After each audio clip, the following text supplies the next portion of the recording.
ओम शांति। आज है 29 जनवरी 2022 के ईश्वरीय महावाक्य। पहले सुनते हैं मुरली के मुख्य पॉइंट्स। बाबा ने कहा, अब तुम्हारे सुख के दिन आ रहे हैं। जितना पास होने का पुरुषार्थ करेंगे उतना पद भी ऊंचा पाएंगे। सर्विस में पूरी तरह लग जाना चाहिए। यह नशा हो कैसे औरों को समझाएं। जो देह अभिमानी होंगे वह कोई को क्या समझाएंगे, उल्टा नाम ही बदनाम करेंगे। सर्विस में तो विशाल बुद्धि चाहिए। कुछ खर्च करना पड़े तो भी सर्विस करनी है। धन दिए धन ना खुटे। तुम खर्च करते जाएंगे तो तुम्हारे पास और आते जाएंगे। फिर बाबा ने कहा, बाप का बने हो तो हमेशा कंस्ट्रक्शन का काम करना है, डिस्ट्रक्शन का नहीं। अर्थात सर्विस करनी है, डिसर्विस नहीं। सर्विसेबल बच्चे ही बाप के दिल पर चढ़ते हैं।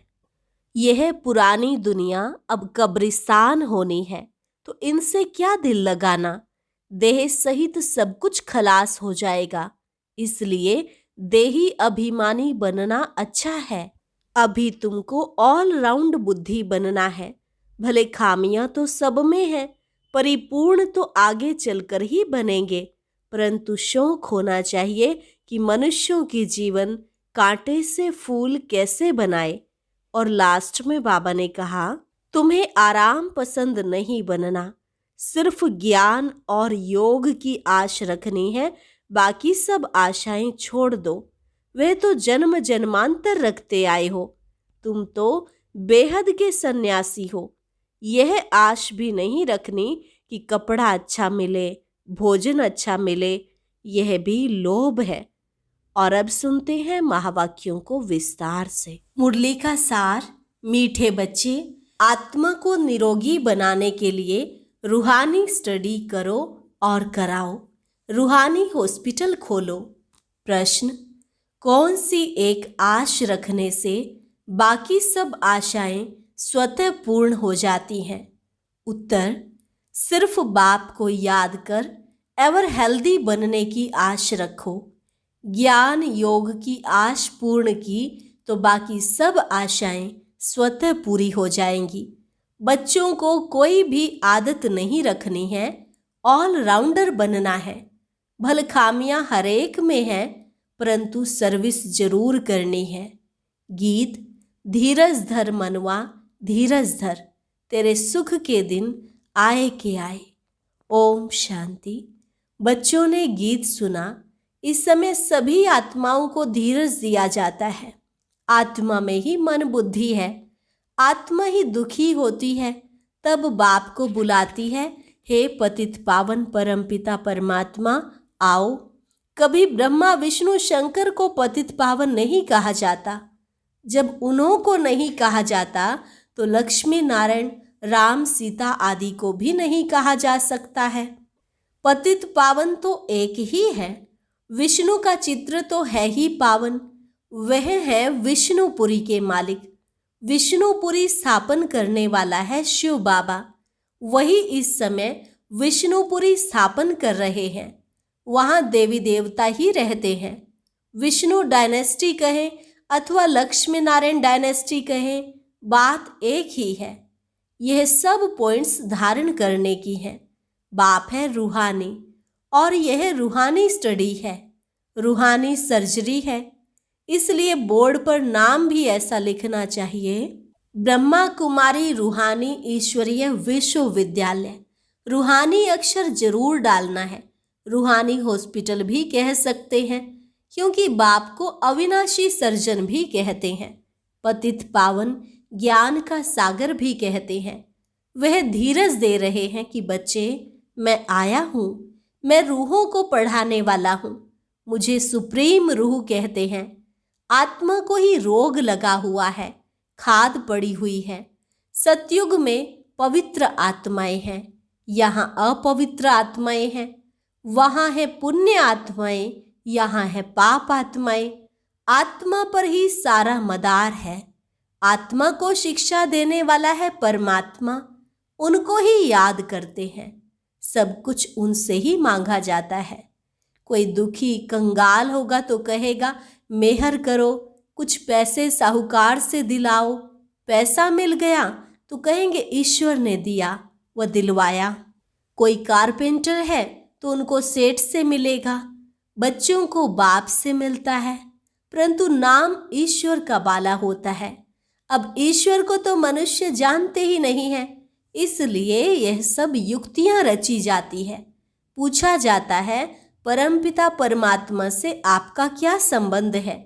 प्रजापिता ब्रह्मा और जगदम्बा से तुम्हारा क्या संबंध है? राज राजेश्वरी लक्ष्मी नारायण से तुम्हारा क्या संबंध है? वह तो स्वर्ग के मालिक हैं। जरूर स्वर्ग की स्थापना करने वाले ने उनको वर्षा दिया होगा। यह तो विष्णुपुरी के मालिक है ना। मुख्य चित्र है शिव बाबा और ब्रह्मा विष्णु शंकर। विष्णु का भी सजा सजाया रूप दिखाते हैं। विष्णु द्वारा पालना करते हैं, शंकर द्वारा विनाश। उनका इतना कर्तव्य नहीं है। स्तुति लायक शिव बाबा है और विष्णु भी बनते हैं। शंकर का पार्ट अलग है, नाम रख दिया है त्रिमूर्ति। राम सीता लक्ष्मी नारायण यही मुख्य चित्र है। उसके बाद फिर चित्र है रावण का। वह भी बड़ा 4x6 फुट का बनाना चाहिए। रावण को वर्ष वर्ष जलाते हैं। इनसे आपका क्या संबंध है? इनको जलाते हैं तो जरूर बड़ा दुश्मन ठहरा। प्रदर्शनी में उनका बड़ा चित्र होना चाहिए। इनका राज्य द्वापर से शुरू होता है, जबकि देवी देवता वाम मार्ग में गिरते हैं। इनके अलावा बाकी जो चित्र हैं उनकी फिर अलग अलग प्रदर्शनी दिखानी चाहिए कि ये सब कलयुगी चित्र हैं। गणेश, हनुमान, कच्छ, मच्छ आदि सबके चित्र डालने चाहिए। ऐसे बहुत किस्म किस्म के चित्र मिलते हैं। एक तरफ कलयुगी चित्र, एक तरफ है तुम्हारे चित्र। इन पर तुम समझा सकते हो। मुख्य चित्र है शिव बाबा का और एम ऑब्जेक्ट का। लक्ष्मी नारायण का अलग है, संगम का अलग है, कलयुग का अलग है। चित्रों की प्रदर्शनी के लिए बहुत बड़ा कमरा चाहिए। दिल्ली में बहुत आएंगे, अच्छे और बुरे तो होते ही हैं। बड़ी संभाल करनी चाहिए। इसमें चाहिए पहचान। चीफ जस्टिस से ओपनिंग कराते हैं, वह भी नामी ग्रामी नंबर 1 है। प्रेसिडेंट और चीफ जस्टिस इक्वल है। एक दो को कसम उठवाते हैं। जरूर कुछ समझते हैं, तब तो उद्घाटन करेंगे ना। कंस्ट्रक्शन का ही उद्घाटन करेंगे, डिस्ट्रक्शन का तो उद्घाटन नहीं करेंगे। अब बाप समझाते हैं, बच्चे तुम्हारे सुख के दिन आ रहे हैं। बोर्ड पर भी हॉस्पिटल नाम जरूर लिखना चाहिए। और किसने स्थापना की? अविनाशी सर्जन, पतित पावन बाप है ना। पावन दुनिया में तो पावन मनुष्यों को कभी बीमारी आदि होती नहीं। पतित दुनिया में तो बीमारियां बहुत हैं। तो सर्विस के लिए विचार चलाना चाहिए। क्या क्या चित्र रखने चाहिए, कैसे समझाना चाहिए। अगर कोई बेसमझ समझाएंगे तो कुछ भी समझ नहीं सकेंगे। कहेंगे यहाँ तो कुछ भी नहीं है, गपोड़े मारते रहते हैं। इसलिए प्रदर्शनी में कभी भी बुद्धुओं को समझाने के लिए खड़ा नहीं करना चाहिए। समझाने वाले भी होशियार चाहिए। किस्म किस्म के मनुष्य आते हैं। बड़े आदमी को कोई भुट्टू समझावे तो सारी प्रदर्शनी का नाम बदनाम कर देंगे। बाबा बतला सकते हैं फलाना फलाना किस प्रकार का टीचर है। सब एक जैसे होशियार भी नहीं है, बहुत देह अभिमानी भी हैं। अब बाप कहते हैं, हे आत्माएं, तुम्हारे सुख के दिन आ रहे हैं। स्वर्ग का नाम तो सब गाते हैं, परंतु स्वर्ग में भी नंबरवार मर्तबे हैं, नरक में भी नंबरवार दर्जे हैं। विजय माला में पिरोने वाले राज राजेश्वर बनते हैं। हम पूछते भी हैं, ज्ञान ज्ञानेश्वरी जगत अम्बा से तुम्हारा क्या संबंध है? ज्ञान ज्ञानेश्वरी को ईश्वर ज्ञान देते हैं तो राज राजेश्वरी बनती है। जगत अम्बा को भी बहुत बच्चे हैं और प्रजापिता ब्रह्मा को भी बहुत बच्चे हैं। कितनी सूक्ष्म बातें हैं, मनुष्य समझ ही नहीं सकते कि प्रजापिता ब्रह्मा और जगत अम्बा यह कौन है। प्रजापिता ब्रह्मा के मुख वंशावली होंगे ना। सेंसिबल जो होंगे वे झट पूछेंगे। हमको यह बात समझ में नहीं आती कि प्रजापिता ब्रह्मा और जगत अम्बा का आपस में क्या कनेक्शन है जो इतने बच्चे मुख से हुए हैं। ऐसे ऐसे प्रश्न पूछने से आने वालों की बुद्धि का भी पता लग जाएगा। बाप सब राज समझाते हैं, त्रिमूर्ति, झाड़, गोला, लक्ष्मी नारायण का चित्र, इनमें एम ऑब्जेक्ट भी है, वर्षा देने वाला भी ऊपर में खड़ा है। तो समझाने वाला बहुत होशियार चाहिए। प्रश्नावली भी बहुत अच्छी है। रावण से तुम्हारा क्या संबंध है? इतने बड़े बड़े विद्वान, पंडित आदि कुछ भी समझते नहीं हैं कि यह दुश्मन कैसे हैं। हम भी आगे समझते नहीं थे। बाबा कहते हैं यह जो ब्रह्मा है जिसको मैंने अडॉप्ट किया है वह भी नहीं जानते थे, अब जानते हैं। तो औरों को भी समझाने का बड़ा शौक चाहिए। ये प्रदर्शनी बिल्कुल नई है, भल कोई कॉपी भी करे तो भी समझा न सके। यह वंडर है। बड़ा नशा चाहिए, सर्विस में पूरा लग जाना चाहिए। चित्र तुम्हारे बहुत मांगेंगे तो बहुत होने चाहिए। सर्विस के लिए विशाल बुद्धि चाहिए। खर्चा तो होगा ही, पैसे तो खर्च करने के लिए ही है। खर्च करते जाएंगे तो आते जाएंगे। धन दिए धन ना खुटे। बच्चे तो बहुत बनते जाएंगे। पैसे तो सर्विस में ही लगाने हैं। राजधानी तो सतयुग में होनी है। यहाँ तो महल आदि नहीं बनाने हैं। उसमें गवर्नमेंट का कितना खर्चा होता है। यहाँ है चित्र बनाने का खर्चा। दिन प्रतिदिन पॉइंट्स बहुत अच्छी निकलती जाती हैं। बड़ी युक्ति से समझाया जाता है कि रावण राज्य कब से शुरू हुआ है। आधा समय रावण का राज्य, आधा समय राम का राज्य। इस रावण से ही बाबा आकर छुड़ाते हैं और कोई छुड़ा न सके। इनके लिए तो सर्वशक्तिमान ही चाहिए, वही माया पर जीत पहना सकते हैं।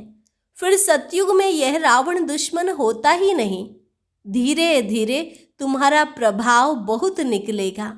फिर बांधेली माताएं, कन्याएं सब छूट जाएंगी। समझेंगे यह तो अच्छी बात है, कलंक लगने ही है। कृष्ण पर भी कलंक लगे हैं ना। स्थापना के समय भी भगाने आदि के कलंक लगाए, गालियां देते थे। फिर स्वर्ग में भी कलंक लगाए हैं। सर्प ने डसा, यह किया। कितनी फालतू बातें हैं। प्रदर्शनी में बहुत आते हैं, फिर उन्हों को कहा जाता है सेंटर पर आकर समझो, आकर अपनी जीवन कहानी बनाओ, काल पर जीत पहनो। वहाँ काल खाता नहीं। एक कहानी है, यमदूत लेने गया तो उनको कहा तुम अंदर घुस नहीं सकते। यह बड़ी समझने की बातें हैं। इसमें बड़ी विशाल बुद्धि चाहिए और देही अभिमानी चाहिए। हम आत्मा हैं। पुराने संबंध और पुराने शरीर का भान नहीं रखना है। अब नाटक पूरा होता है, हम वापस जा रहे हैं। स्वर्ग में जाकर हमको नए संबंध में जुटना है। यह ज्ञान बुद्धि में है। यह पुरानी दुनिया तो खत्म होने वाली है। हमारा संबंध है बाप से और नई दुनिया से। यह बातें सिमरन करनी पड़े। यह ज्ञान मिल रहा है तुमको भविष्य नई दुनिया के लिए। यह पुरानी दुनिया तो कब्रिस्तान होनी है, इनसे क्या दिल लगानी है। यह तो देह सहित सब कुछ खलास हो जाने वाला है। देही अभिमानी बनना अच्छा है। हम बाबा के पास जाते हैं, अपने साथ बातें करनी है, तब कोई को समझा सकेंगे। अब तुम बच्चे जानते हो हमारे सुख के दिन आ रहे हैं। जितना पास होने का पुरुषार्थ करेंगे तो पद भी ऊंचा पाएंगे। सर्टिफिकेट तो टीचर ही देंगे ना। वह जानते हैं इनमें कितनी सच्चाई है, कितने सर्विसेबल हैं। यह कंस्ट्रक्शन का काम करते हैं, डिस्ट्रक्शन का काम तो नहीं करते हैं। सर्विसेबल ही दिल पर चढ़ते हैं। भल अभी तो कोई परिपूर्ण नहीं है, खामियां तो सब में रहती हैं, परिपूर्ण तो आगे चलकर बनना है। शौक रखना है मनुष्यों की जीवन कैसे बनाए, कांटों को फूल बनाना है। बाप भी कांटे जैसे मनुष्यों को फूल बनाते हैं, देवता बनाते हैं। ज्ञान और योग भी चाहिए। बच्चे वृद्धि को पाते रहेंगे, फिर कोई विरोध नहीं करेंगे, सीधे हो जाएंगे। यहाँ कोई डीटी तो है नहीं, हर बात में ध्यान देना पड़ता है। ऑलराउंड बुद्धि चाहिए। सर्विस ठीक रीति से कोई करते हैं व नहीं करते हैं, कोई आराम पसंद तो नहीं है, सारा दिन यह चाहिए वह चाहिए तो नहीं है। इसको कहा जाता है लोभ। कपड़ा अच्छा चाहिए, भोजन अच्छा चाहिए, आशाएं बहुत रहती हैं। वास्तव में यज्ञ से जो मिले सो अच्छा। सन्यासी कभी दूसरी चीज लेते नहीं, समझते हैं आदत अच्छी नहीं है। शिव बाबा के यज्ञ से सब कुछ ठीक मिलता है, फिर भी कुछ आश रहती है। पहले ज्ञान योग की आश तो पूर्ण करो। वह आशाएं तो जन्म जन्मांतर रखते आए। अब तो बाबा को याद करने से हम एवर हेल्दी बनेंगे, यह आश रखनी है।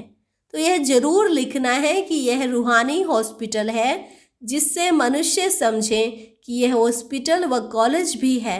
बाबा ने मकान भी हॉस्पिटल और कॉलेज के ढंग से बनवाया है। कॉलेजों में कोई श्रृंगार नहीं होता है, सिंपल होता है। अच्छा, मीठे मीठे सिक्के लधे बच्चों प्रति माता पिता बाप दादा का याद प्यार और गुड मॉर्निंग। रूहानी बाप की रूहानी बच्चों को नमस्ते। रूहानी बच्चों की रूहानी बाप दादा को नमस्ते नमस्ते, गुड मॉर्निंग। धारणा के लिए मुख्य सार। पहली पॉइंट, आराम पसंद नहीं बनना है, सर्विस का बहुत बहुत शौक रखना है, सर्विस में ही पैसे खर्च करने हैं। मनुष्यों की जीवन कांटे से फूल बनाने हैं। सदैव कंस्ट्रक्शन का काम ही करना है, डिस्ट्रक्शन का नहीं। अपने आप से बातें करनी है, हम कहाँ जा रहे हैं, क्या बन रहे हैं। वरदान, शक्तिशाली याद द्वारा परिवर्तन, खुशी और हल्केपन की अनुभूति करने वाले स्मृति सुसमर्थ स्वरूप भव। शक्तिशाली याद द्वारा परिवर्तन, खुशी और हल्केपन की अनुभूति करने वाले स्मृति सो समर्थ स्वरूप भव। शक्तिशाली याद एक समय पर डबल अनुभव कराती है। एक तरफ याद अग्नि बन भस्म करने का काम करती है, परिवर्तन करने का काम करती है, और दूसरे तरफ खुशी व हल्केपन का अनुभव कराती है। ऐसे विधि पूर्वक शक्तिशाली याद को ही यथार्थ याद कहा जाता है। ऐसी यथार्थ याद में रहने वाले स्मृति स्वरूप बच्चे ही समर्थ हैं। यह स्मृति सो समर्थी ही नंबर 1 प्राइज का अधिकारी बना देती है। स्लोगन, अनुभवी वह है जिसकी दिल मजबूत और बुजुर्ग है। अनुभवी वह है जिसकी दिल मजबूत और बुजुर्ग है। लवलीन स्थिति का अनुभव करने के लिए आज का अभ्यास है। परमात्मा प्यार इस श्रेष्ठ ब्राह्मण जन्म का आधार है। कहते भी हैं, प्यार है तो जहान है, जान है, प्यार नहीं तो बेजान बेजहान है। प्यार मिला अर्थात जहान मिला। दुनिया एक बूंद की प्यासी है और आप बच्चों का यह प्रभु प्यार प्रॉपर्टी है। इसी प्रभु प्यार से पलते हो, अर्थात ब्राह्मण जीवन में आगे बढ़ते हो, तो सदा प्यार के सागर में लवलीन रहो। अच्छा, और अब सुनते हैं आज का अव्यक्त ज्ञान मोती। ये एक बहुत संस्कारितापूर्ण वीडियो है, जरूर देखें, कोई भी मिस ना करे।